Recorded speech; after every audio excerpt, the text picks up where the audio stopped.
Kompleksitas kehancuran ini jauh di luar dugaan Xiao Yan.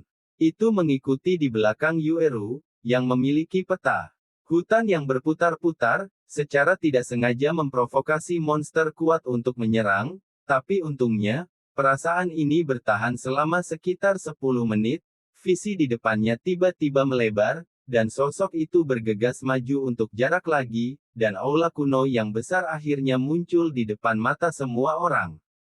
Seluruh tubuh aula ini berwarna abu-abu tembaga. Bertahun-tahun yang tak terhitung telah membuat abu-abu tembaga ini tampak lebih dalam.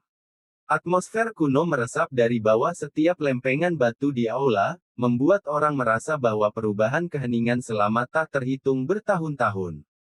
Melihat aula raksasa abu-abu, Xiao Yan tidak bisa menahan diri untuk tidak menggelengkan kepalanya, dan membuat Yueru perlahan-lahan jatuh ke jarak 100 meter.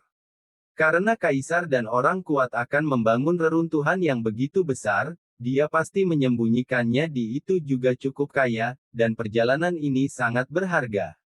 Di luar aula raksasa abu-abu saat ini, banyak orang kuat datang terus-menerus, tetapi tidak ada yang pertama menginjakkan kaki di jarak 100 meter. Mereka yang dapat mencapai sini saat ini adalah kekuatan besar atau orang dengan kemampuan hebat. Di luar aula, ada banyak rune misterius yang berkedip, menjulang seolah-olah membentuk formasi. Orang-orang di luar aula raksasa ini jelas juga menemukan formasi, dan mereka tidak terburu-buru. Xiao Yan secara alami tidak terburu-buru. Jika tidak ada tindakan defensif untuk harta yang begitu kaya, saya khawatir hanya orang bodoh yang akan mempercayainya. Sementara Xiao Yan melipat tangannya dan menunggu dengan tenang, dia tiba-tiba menyadari bahwa tatapan dingin diproyeksikan. Segera, dia mengangkat alisnya dan mengalihkan pandangannya, dan segera mengembun di tempat tatapan dingin itu diproyeksikan. Pemilik mata dingin adalah seorang pria yang mengenakan pakaian cantik, dengan temperamen yang mulia di antara alisnya, yang membuat orang biasa tidak berani menatap langsung ke arahnya, dan rambutnya yang panjang terurai menambah sedikit kesombongan. Melihat wajah yang agak asing ini, Yueru mau tidak mau menggosok jarinya dengan Xiao Yan, tapi dia tidak menyangka akan melihatnya di sini. Ini adalah seni bela diri Wu Cheng, bisik Yueru. Oh, apakah itu orang yang dikenal sebagai orang yang paling berpotensi memenangkan kekayaan besar? Xiao Yan juga sedikit mengernyit. Almarhum Doudi, dia sebenarnya 2 tingkat lebih tinggi dari dirinya sendiri. Jangan melihat tingkat kedua yang kecil ini, masih ada celah yang tidak dapat diperbaiki antara tingkat pertama, kesenjangannya sangat besar, bahkan dengan kekuatan Xiao Yan saat ini, agak sulit untuk dihadapi. Xiao Yan berasal dari ini, yang disebut seni bela diri ada rasa bahaya di tubuhnya. Tapi Xiao Yan juga tidak takut, dan segera menoleh untuk melihat orang-orang di sekitar Wu Huan. Di sisi Wu Huan, ada banyak orang, termasuk Feng Leicheng dan kelompoknya. Pada saat ini, kelompok orang ini jelas menemukan Xiao Yan dan yang lainnya, dan mata mereka bersinar dengan warna dingin. Jika wanita tertua tidak mengikuti Xiao Yan, dia tidak akan pernah bertemu orang Solomon itu, yang membuat wanita tertua merasa tidak stabil sekarang. Jelas, penghancuran diri Salomo yang kuat tidak boleh diremehkan, jadi mereka membenci Xiao Yan, dari mata Xiao Yan menyapu pejalan kaki, dan kemudian tiba-tiba berhenti di samping Feng Yi. Di sana, ada seorang pria berambut putih dengan tubuh panjang dan pakaian brokat. Pria berambut putih ini terlihat sangat tampan, dengan wajah tersenyum, yang membuatnya tampak boros, dan sekilas, dia tahu bahwa dia bukan orang biasa. Yier, apakah orang yang kamu sebutkan itu yang diduga memiliki jiwa kaisar realem? Pria berambut putih itu pada saat ini juga melirik Xiao Yan dan tersenyum ringan. Yah, dan aku bisa merasakan bahwa kekuatan jiwa lebih kuat dariku. Feng Yi menggertakkan gigi peraknya, agak tidak mau. Feng Leicheng mereka selalu menumbuhkan semangat juang atribut angin dan guntur, dalam generasi Feng Yi ini, karena Feng Yi adalah satu-satunya putri Feng Leicheng, dia dicintai oleh penguasa kota, dan kekuatan jiwa Feng Yi secara mengejutkan kuat sejak kecil. Dia adalah apoteker kelas 9 yang kuat, jadi Master Feng Yi mengolah kekuatan jiwa, dan semangat juangnya lebih lemah. Setelah akhirnya keluar dari kota Feng Lei ke reruntuhan, saya melihat Xiao Yan dari awal, jadi saya memiliki minat yang kuat pada Xiao Yan. Bahkan dengan kekuatan jiwa Feng Yi, saya bisa merasakan bahwa Xiao Yan juga seorang alkemis. Dan tingkat pemurnian pasti tidak rendah. Hanya ada beberapa apoteker di benua Dodi. Selain itu, Feng Yi sering berlatih di kota angin dan guntur dan jarang keluar. Melihat Xiao Yan, kasih sayangnya meningkat pesat, dan dia ingin mencari kesempatan yang cocok untuk bersaing dengan Xiao Yan. Inilah yang terjadi sebelumnya. Hehe, mungkinkah kamu adalah seorang alkemis peringkat kekaisaran? Setelah waktu ini, jika kamu beruntung, bukan tidak mungkin untuk menerobos ke alkemis peringkat kekaisaran. Pria berbaju putih itu tersenyum sedikit dan berkata lembut. Feng Yi juga sedikit mengangguk. Meskipun Xiao Yan samar-samar membuat Feng Yi cukup tertarik, dia jelas lebih tertarik pada ciptaan di aula utama di sampingnya. Apa itu? Xiao Yan juga tidak setuju, dan kemudian mengalihkan pandangannya, tiba-tiba matanya menyala, dan kemudian menatap ratusan orang di aula raksasa abu-abu. Beberapa orang yang awalnya tinggal di luar aula utama tidak bisa tidak terkejut ketika mereka melihat pemandangan ini. Seseorang benar-benar memasuki formasi terlebih dahulu. Ratusan orang di aula raksasa abu-abu dibombardir oleh naga api yang memenuhi langit dan angin hitam dengan kekuatan yang tak tertandingi. Xiao Yan dan yang lainnya yang berada di luar formasi tidak ditemukan karena mereka mati-matian melawan erosi formasi. Setelah mereka tidak bisa menahan formasi ini, mereka muncul di depan mata semua orang. Itu ditelan dalam sekejap, dan bahkan tidak ada jiwa yang tersisa. Orang yang dengan tergesa-gesa memasuki formasi dipimpin oleh pembangkit tenaga listrik di panggung tengah Dou di bintang 3, sebenarnya. Formasi ini sangat menakutkan, pembangkit tenaga listrik di tahap tengah Dou di bintang 3 langsung ditelan dan bahkan tidak ada sampah yang tersisa. Ini seharusnya menjadi formasi, perlindungan terakhir untuk menjaga aula. Sialan. Saat Xiao Yan berbicara, kekuatan dalam formasi mengembun dan menyerangnya. Kelopak putih susu jatuh, tepat di depan Xiao Yan, dan kemudian membiarkan naga api yang memenuhi langit, angin hitam dibombardir dengan kekuatan yang tak tertandingi. Bum bum bum. Di langit, kekuatan spiritual yang kejam berfluktuasi dengan liar. Namun, ketika naga api dan angin hitam menghilang, pupil semua orang menyusut, karena kelopak putih susu yang melindungi Xiao Yan tidak rusak sedikit pun. Karena semua orang hampir berkumpul, maka mari kita bekerja sama untuk memecahkan formasi, dan keberuntungan bergantung pada kekuatan. Wu Huan juga melihat jumlah orang kuat di luar aula utama dan berkata. Telapak tangan Xiao Yan sedikit gemetar. Bahkan serangan halus seperti itu membuatnya merasakan sakit yang tak terkendali. Dengan begitu banyak orang yang hadir di luar formasi, mengapa formasi ini hanya menyerang dirinya sendiri? Namun, sekarang bukan saatnya untuk ragu. Mata hitam Xiao Yan yang membara diam-diam melihat formasi kuat api ganas di langit tidak jauh, dan kemudian jari-jarinya yang ramping bersinar dengan cahaya putih susu, dan dia mengetuk ringan di udara, bergumam, penyebaran suara. Yueru, ikut aku. Begitu suaranya jatuh, kelopak putih susu yang besar dan aneh di tubuhnya juga membawa gelombang paling murni pada saat ini, yang langsung membungkus Yueru, dan kemudian keduanya meraung keluar dari formasi. Cahaya putih susu yang besar, dengan cahaya putih yang mengejutkan, menembus langit dengan kecepatan yang sangat mencengangkan, dan membuat Yueru menghilang di depan Wu Huan dan mayat hidup di luar aula utama. Kelopak teratai putih susu perlahan berputar, dan kelopak teratai bermekaran perlahan, seluruh dunia tampaknya secara bertahap meredup pada saat ini. Fluktuasi semacam itu mencengangkan. Di pupil merah darah Wu Huan, sentuhan kegelisahan melintas pada saat ini, dan dia merasakan fluktuasi seperti kematian dari teratai putih susu yang mempesona. Selain itu, dia bisa merasakan bahwa Xiao Yan sepertinya telah menemukan solusi untuk formasi yang kuat ini. Ikuti mereka. Wu Huan memimpin untuk berubah menjadi meteor dan menuju formasi. Setelah itu, Feng Yiqian dan yang lainnya juga saling memandang. Pergilah. Orang mati yang masih hidup juga mengikuti perlahan. Seorang gadis menawan juga mengikuti. Ini menyenangkan sekarang. Setelah itu, semua orang di luar aula utama terbang menuju formasi, karena semua orang tahu bahwa itu hanya satu langkah lagi dari kekayaan besar Kaisar.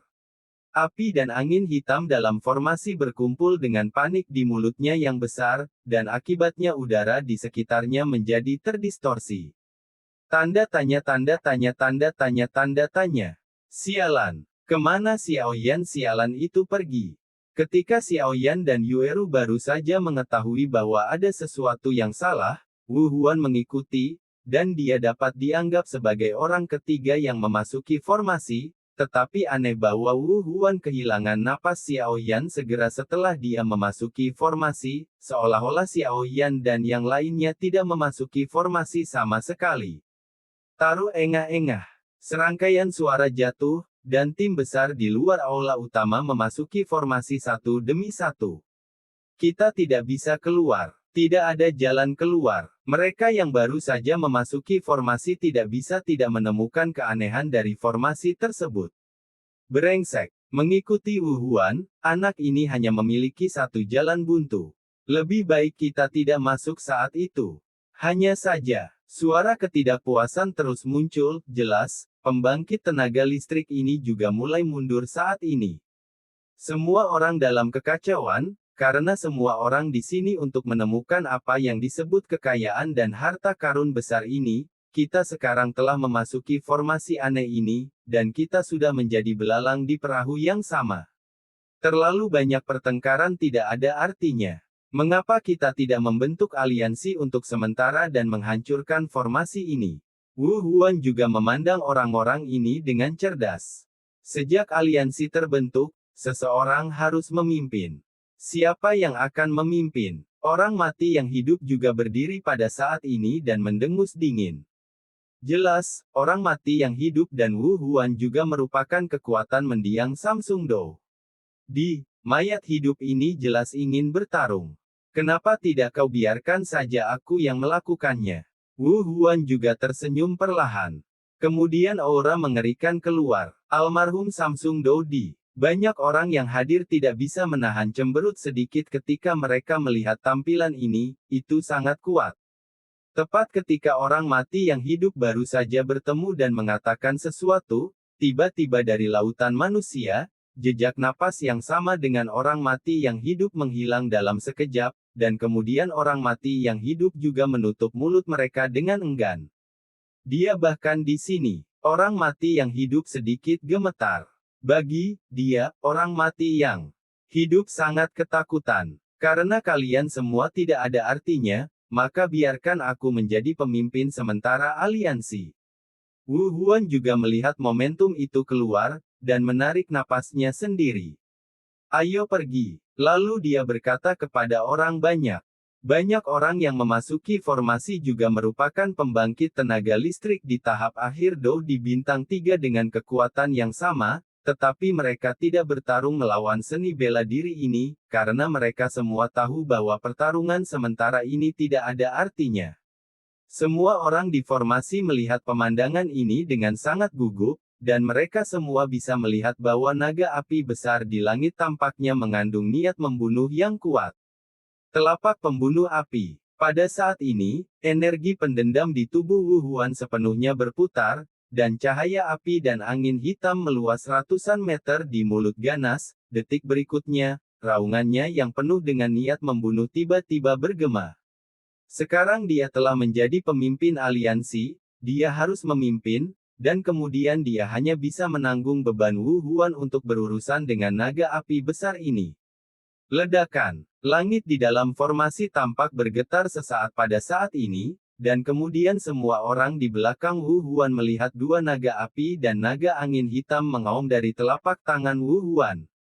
Kedua naga raksasa itu membubung ke langit, terjalin satu sama lain, kedua naga itu bertemu, api meminjam angin, dan semangat juang yang kejam juga berkembang dengan kecepatan yang mencengangkan, sangat menakutkan. Orang-orang dengan mata tajam tahu bahwa seni bela diri ini menggunakan telapak tangan sebagai serangan dan mengubahnya menjadi semangat juang berbentuk naga. Di sisi lain, menatap orang-orang yang baru saja membentuk aliansi, karena seni bela diri juga jelas, dan sangat sulit untuk membiarkan hal-hal ini di depan Anda tanpa cara apapun. Orang-orang yakin, serangan seperti itu pada dasarnya tidak dianggap sebagai sarana seni bela diri terkuat. Semua orang menatap sepasang naga dengan mata terkejut. Mereka membawa dendam yang sangat kuat, dan mereka menyerang langsung ke monster teratai hitam di langit, meninggalkan ekor panjang cahaya di belakang mereka. Teratai hitam yang mempesona, kelopak teratai terakhir, juga perlahan mekar saat ini. Cahaya gelap, seperti kegelapan yang mengikis bumi, dengan cepat berkumpul di tengah teratai hitam, dan di dalam teratai, sepertinya cairan hitam menetes ke bawah. Cahaya gelap yang dalam tiba-tiba menjadi kuat saat ini. Hah! Semua orang dapat melihat bahwa monster teratai hitam itu bergetar hebat pada saat ini, dan seberkas cahaya hitam dengan ukuran 100 meter meledak tanpa suara dari teratai hitam. Sinar cahaya hitam ini tampaknya tidak terlalu keras, itu seperti guntur hitam yang jatuh dari langit, menyapu langit, dan kemudian, di bawah tatapan banyak mata yang gugup, dengan angin menderu yang ganas dan naga api ganda, kanan bertemu bersama-sama. Ledakan. Gelombang cahaya Doki raksasa hampir 1000 kaki menyebar dari tempat mereka bertemu, dan seluruh ruang di dalam formasi tampak bergetar pada saat ini. Mengaum. Kedua naga itu meraung dan menyerang dengan sekuat tenaga, dan gelombang semangat juang yang ganas dan tak tertandingi menyebar dengan gila-gilaan, mencoba untuk membubarkan guntur hitam yang jatuh, tetapi yang mengejutkan adalah bahwa tidak peduli bagaimana kedua naga itu berlari, yang hitam, tak bergerak, seperti pilar optimisme yang melintasi langit dan bumi, tak tergoyahkan. Wu Huan menyaksikan adegan ini, dan kegelisahan di matanya menjadi lebih kuat. Meskipun sinar hitam tidak memiliki momentum yang luar biasa, itu membuatnya merasa dingin di hatinya. Di kejauhan, Feng Yi memandang konfrontasi di langit dengan tenang, dan kemudian dia menggerakkan jari-jarinya dengan ringan. Hanya untuk melihat teratai hitam di udara benar-benar hancur pada saat ini, dan kemudian berubah menjadi cairan hitam, menyatu dengannya, ke dalam sinar hitam. Jari angin dan guntur. Hah! Dengan tembakan Feng Yi, lotus hitam menghilang, dan permukaan sinar cahaya hitam tampaknya memiliki pola cahaya lotus hitam besar yang muncul, dan kemudian sosok yang lama tersembunyi akhirnya terungkap pada saat ini. Cahaya gelap yang dalam meledak dari balok, dan teratai iblis juga membuat rengekan sedih saat ini, dan kemudian banyak orang sedikit ngeri melihat kedua naga itu saling berhadapan. Lotus yang memiliki cacat meraung tanpa ampun, dan Demon Lotus sebenarnya memiliki retakan yang muncul di bawah serangan kedua naga. Pupil Wu Huan juga tiba-tiba menegang pada saat ini. Ledakan. Suara yang menghancurkan bumi bergema, dan sinar hitam Lotus Iblis ditembus oleh naga ganda angin dan api, dan benar-benar ditusuk oleh naga ganda angin dan api. Wu Huan meraung ngeri, dia juga tidak menyangka Feng Yi yang tampaknya tidak mencolok ini begitu kuat, dan kemudian dia merangsang ki pertempuran di tubuhnya, membentuk roh besar di luar tubuhnya topeng kekuatan. Ledakan. Teratai iblis meledak. Sinar cahaya hitam, bagaimanapun, mengabaikannya, bergegas keluar, dan akhirnya menembak topeng Doki. Sinar hitam, dalam jeritan itu, dikeluarkan oleh topeng Doki Wu Huan, dan kemudian menabrak gunung di kejauhan. Ketika bumi bergetar, gunung itu langsung menghilang menjadi abu. Seluruh formasi benar-benar sunyi saat ini. Karena mereka melihat bahwa ketika teratai iblis hancur dan memancarkan seberkas cahaya hitam, itu menghilang sepenuhnya, dan bahkan tidak ada tulang sedikit pun yang tertinggal. Dalam adegan itu, seolah-olah dia telah diuapkan dari dunia ini. Fluktuasi dendam yang kejam di langit juga dengan cepat mereda saat ini, dan jenis pertempuran mengejutkan sebelumnya tampaknya menghilang sepenuhnya. Ayo pergi. Wu Huan juga melangkah maju. Formasi juga hancur pada saat ini, mengungkapkan wajah sebenarnya dari aula. Seorang penguasa berat dan seorang wanita ramping muncul di depan semua orang.